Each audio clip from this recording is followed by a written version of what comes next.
पापा एक बात करनी थी आपसे। बोल। मैं ये कह रहा था कि आप ये कमरा खाली करके कहीं और शिफ्ट हो जाओ।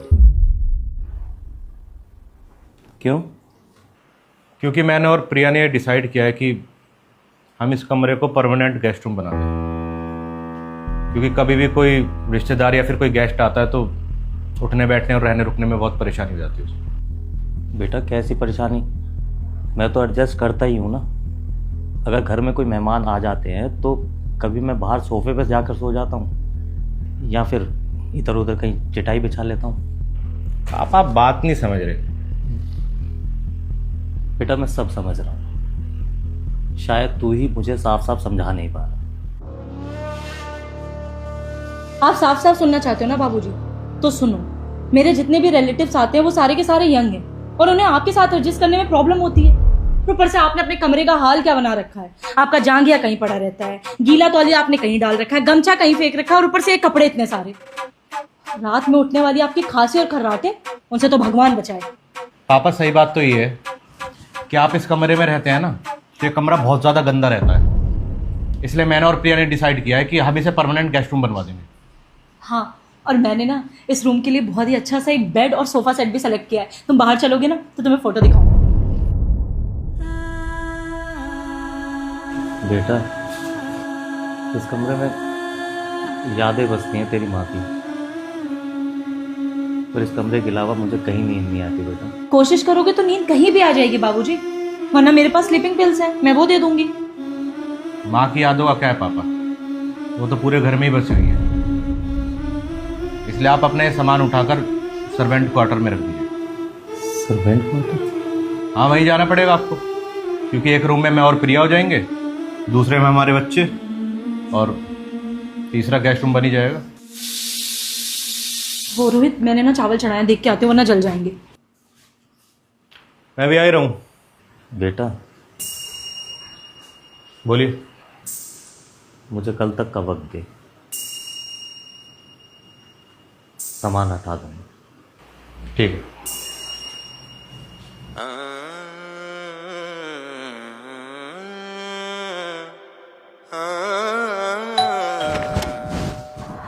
हाँ जी, मैडम हम गोलू पैकर्स और मूवर से आए हैं। किसी रामपाल जी ने हमें बुलाया सामान उठाने के लिए। बाबूजी, बाबूजी, रोहित। कौन है लोग? इन्हें मैंने बुलाया है सामान उठाने के लिए।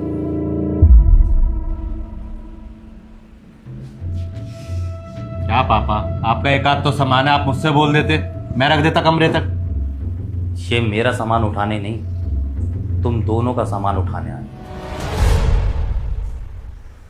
बेटा ये घर मेरा है। मैंने और तेरी माँ सुहासिनी ने शांति से अपना बुढ़ापा काटने के लिए इसे बनाया और सजाया था। अब तो वो इस दुनिया में रही नहीं, लेकिन मैं अभी जिंदा हूं। ये मेरा घर है और इस घर में मैं जहां चाहूं, जैसे चाहूं, अपनी मर्जी से रहूंगा। तुझे और तेरी बीवी को इस घर में बहुत परेशानियां है ना, मुझसे और मेरी आदतों से बहुत दिक्कत है, इसलिए तुम दोनों अपना इंतजाम कहीं और कर लो। पापा ये क्या बात कर रहे हो आप? हमें घर से निकालने की बात कर रहे हैं? अरे बुढ़ापे में दिमाग सटिया गया इनका।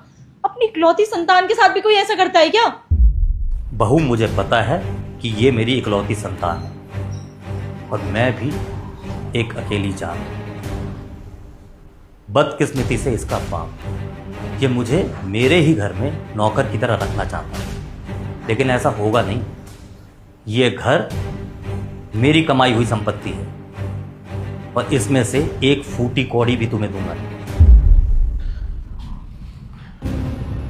पापा बहुत बड़ी गलती हो गई हमसे, हमें माफ़ कर दो। हमें आपके साथ ऐसा बर्ताव नहीं करनी चाहिए था। हाँ बाबूजी, हम जैसे आज तक इस घर में रहते आए थे ना, वैसे ही रहेंगे। अब अच्छे से रहेंगे ना हम साथ मिलकर। बस बहू, मैं तुम दोनों का असली रूप देख चुका हूं। अब तुम दोनों इस घर में रहोगे नहीं। बात रही बाप के फर्ज निभाने की, तो इसी सेक्टर में मैंने तुम्हारे लिए एक घर किराए पे ले लिया। जिसका 6 महीने का रेंट मैं भर चुका हूं, और 6 महीने बाद तुम दोनों कैसे एडजस्ट करते हो वो तुम जानो। पापा ये कैसी बात कर रहे हो आप? चलो हमारी छोड़ो, कम से कम अपने पोते पोती के बारे में तो सोचो आप। उनका छोड़, अपनी चिंता कर, उनके बारे में मैं सोच चुका हूं। तुम अंदर आओ, मैं बताता हूं क्या क्या सामान उठाना।